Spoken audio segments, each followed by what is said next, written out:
Серия начинается с совещания рядовых штернрейтеров в Силберне, незадолго до начала второго сражения. Скажу сразу, этой сцены не было в манге вообще, но нельзя сказать, что она совсем не каноничная. В ней Роберт Акутрон спрашивает, зачем им следует убивать капитанов их же банкаями. Это же не прагматично. На что Хашвальд отвечает, что следует убить не только самих шинигами, но и их надежду. Не считая высказываний Бомбиеты и С-Нотта, все, что сказано здесь, разбросано по манге, и там говорится разными персонажами. Про предсказание того, что капитаны найдут способ сражаться без банкаев, говорил Аскин в 550 главе. Про казнь капитанов их же банкаями Канду в 552. Так что таким элегантным образом Тайта Куба, а я практически уверен, что это его идея, добавляет новую сцену с Квинси, но при этом не нужно вставлять эти реплики в другие места. Потрясающий ход. А с вами Стил, вы на канале Steel Editing, и здесь я рассказываю про все, что мне интересно. А после опенинга офицеры 13-го отряда Сентара Кацубаки и Катэцу Кияне зовут капитана Укитаки, который хоть и не находится в Сарайтее, но свою роль в сюжете еще сыграет. Да, в отличие от других ютуберов, которые любят удивлять публику, рассказывая еще не экранизированные вещи, у меня вы спойлеров не найдете.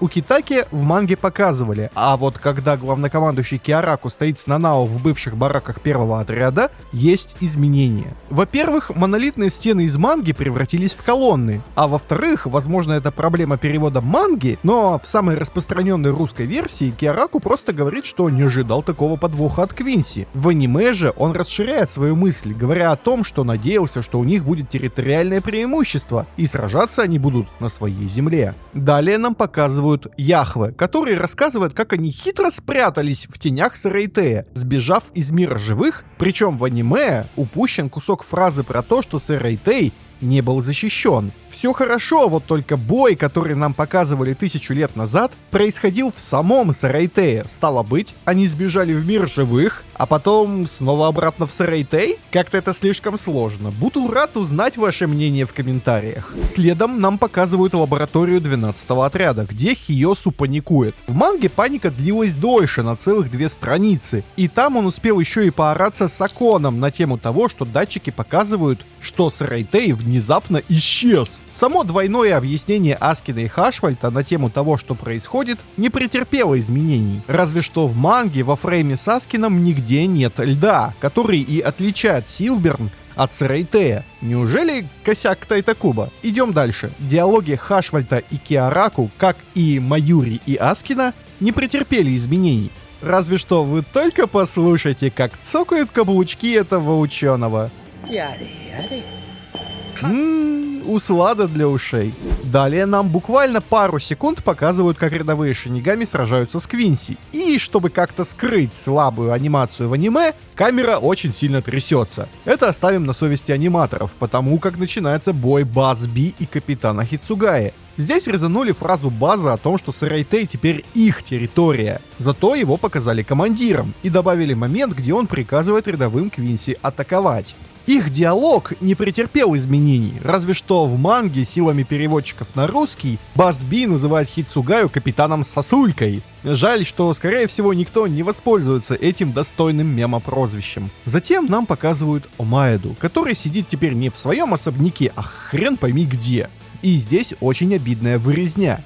В аниме-то он сразу успокаивает свою сестру и выдает мотивирующую речь. В манге же он сначала слышит, как остальные бегут к казармам, а сам начинает дико паниковать. Все потому, что Омаэда трус позорный, который не может и шагу ступить без капитана Сайфон. Все эти 4 фрейма манги показывают его настоящее душевное состояние, но он пересиливает страх ради своей маленькой сестрички. Омаэду не показывали более 11 лет и 90 серий назад. Про него уже давным-давно забыли, и кто он такой, и каков характером. А теперь обидно, что вся его мотивирующая речь и рост персонажа над собой даже и близко не сравнятся с манго-версией. А если вы хотите, чтобы я тоже рос над собой, тогда не забывайте ставить лайки и оставлять комментарии. Так больше Бличи-фанов узнают обо всех изменениях в аниме. А посмотреть Блич вместе со мной можно будет в воскресенье, через пару часов после выхода этого видео. А реинкарнацию безработного в понедельник. Время у вас на экране, место встречи мой канал на Твиче. Еще можно поддержать меня материально, подписавшись на Бусти. Там свои плюшки. Я же скажу большое спасибо вот этим подписчикам и продолжу сравнивать дальше. Итак, Базз Би против 10-го отряда. В аниме сам Базз говорит о том, что лед Хицугаи слишком тонкий и его легко сломать. В манге же об этом говорят рядовые шинигами и беспокоятся о том, как их капитан будет сражаться. Кстати, в манге Хицугай спасал от жара Базза именно их, а в аниме же он спасает Мацумото. Также в манге Базз говорит, что может плавить лед сколько угодно, поэтому Хицугая только увлажняет воздух. А по фрейму с лицом Хицугаи видно, что он этим и занимается. После чего Мацумото рапортует, что солдаты ушли в укрытие. Все это вырезано из аниме, зато добавлено, по-моему, неуместное бахвальство Хицугаи о том, что он победит. То, что из аниме не вырезали юморную сценку с Мацумото, и так было понятно по трейлеру. Я на самом деле даже рад. Не самая худшая сцена. Но вот что действительно достойно удивления, так это то, что дальше в манге Хицугая вполне серьезно объясняет врагу принцип работы многослойной ледяной стены, что на самом деле ему не свойственно. В аниме же все разбалтывает Мацумото, еще и выдавая супер простое объяснение механики способностей. Она работает как термос. А еще она сделала мой день своим... 3, 2, 1, ням!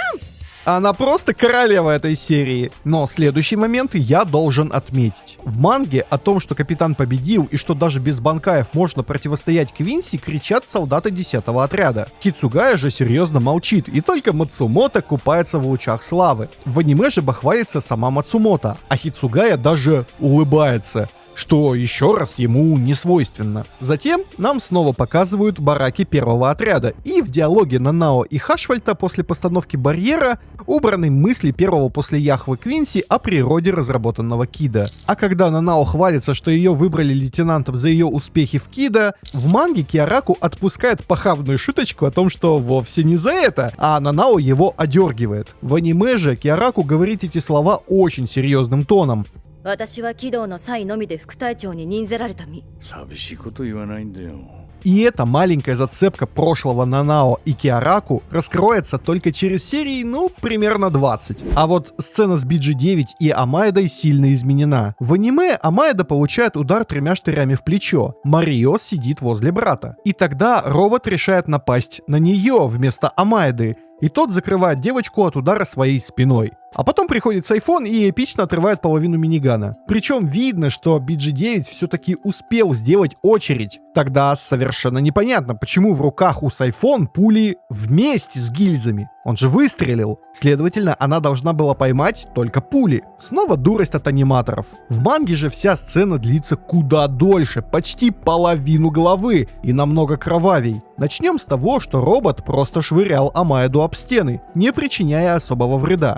Марио уже была в другом месте, поэтому толстяк выдает длиннющий спич о том, что он болтливый и давно бы уже сказал, где Сайфон, если бы она вообще сказала, куда ушла. Он не боится показаться слабаком перед более сильным противником, к тому же его никто не видит. Тогда BG-9 находит Марио и пробивает ее штырем насквозь. Бличу позволяли многое, в плане крови и увечий, но не насквозь пронзенную маленькую девочку. В манге эта мощнейшая сцена продолжается, когда BG-9 говорит о том, что просканировал окрестности и обнаружил еще родственников Амаэды, намекая на то, что они разделят судьбу Марио. И уже в ответ на это Амаэда свирепеет и бьет железную башку своим Гигицубури. В ответ получает 3 штырями в плечо и 2 вопроса, один из которых звучит как: «Если я отпущу Марио, она потеряет много крови и умрет. Ты этого хочешь?» И дает Амаэде 15 секунд на размышление. При этом в манге четко видно, что выстрелов он не производит. Это удар Сайфон разносит его миниган, и именно оттуда она достает патроны, которые затем рассыпает. Как вы можете видеть, манга в этом моменте лучше просто в разы. Тут нам и раскрывают способности BG-9, и еще раз подтверждают то, что Амаэда растет над собой.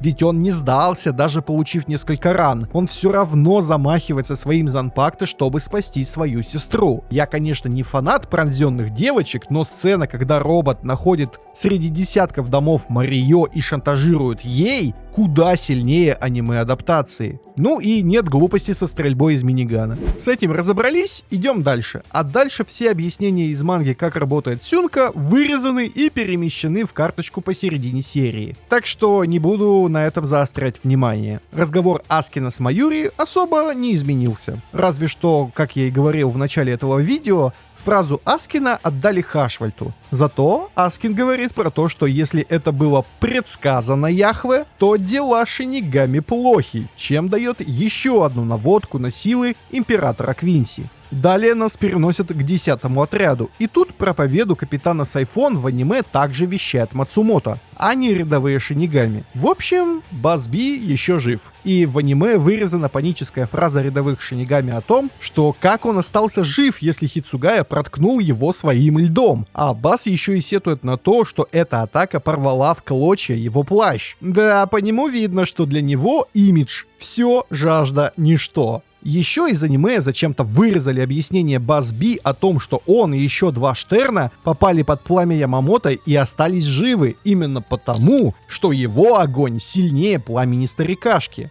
А вы, наверное, задумывались, почему он еще не помер, хотя дед и врезал им, скорее всего, даже не Шикаем. Как вы понимаете, BG-9 тоже не умер так быстро от Шунка Сайфон, и бой продолжается. При этом в аниме он ее атаковал в лицо, в манге же ударил в спину. Также вырезана ответная фраза Сайфона о том, что Куроцучи был бы рад познакомиться с роботом в противниках. И нас снова переносят, на этот раз не в бой, а в погоню База за Хицугаей. Причем в манге Хицугай оказался не очень умный и не стал замораживать рану, как это уже делал раньше, например, в битве с Аранкаром за номером 11, Шаолоном Куфоном. В аниме же он проявляет куда большую последовательность. Дальнейшее поражение Хицугаи и появление Урахары в голове Майюри были по манге, так что про них мне сказать нечего. Но вот после эндинга нам показывают совершенно новую сцену, а именно секретную тренировку Ичиго. Ну, если можно назвать тренировкой, дефиле по постоянно удлиняющейся тропинке.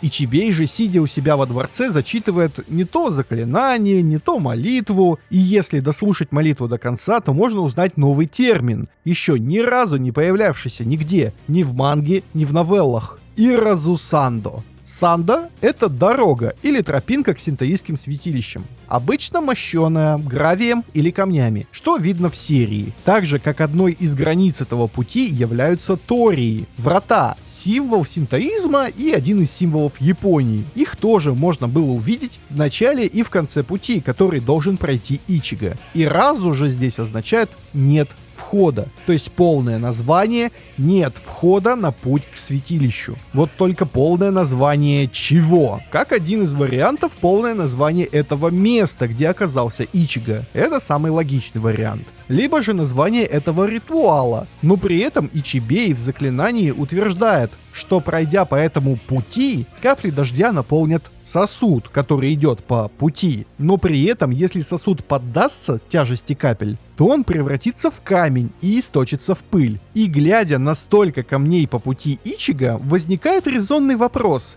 Ичибей, зараза ты такая! Ты сколько людей там угробил в своем Иразусандо? С одной стороны, это действительно похоже на жесткую тренировку, граничащую со смертью, как это постоянно было у Ичиго. Он так получал Занпакта, он так получал Банкай, он так получал завершенную Гетсугу Теншо. А с другой стороны, мы подходим к моей мысли из ролика со сравнением предыдущей серии. Можете, кстати, посмотреть по подсказке справа сверху, что Ичибей реализует свою задумку из новеллы «Не убойся своего мира». По крайней мере, слишком многое указывает и на эту версию. Спойлерить я, конечно, не буду, я не редиска какой-нибудь, поэтому переходим к моим мыслям о серии. Хотя я и достаточно высказался за все это видео. Графон, как следует, нам не показали. Ну, лед у Хицугая вроде как красиво нарисован. Но серия больше про разговоры, а не про бои. По крайней мере, мне так показалось. Жаль, нас почти лишили раскрытия как Амаэды, так и BG-9. Манга в этом плане на 2 головы лучше. Стоило ли оно молитвы Ичибея и идущего по бесконечному пути Ичиго, решайте для себя сами. Мацумото топ, всем удачи, всем пока.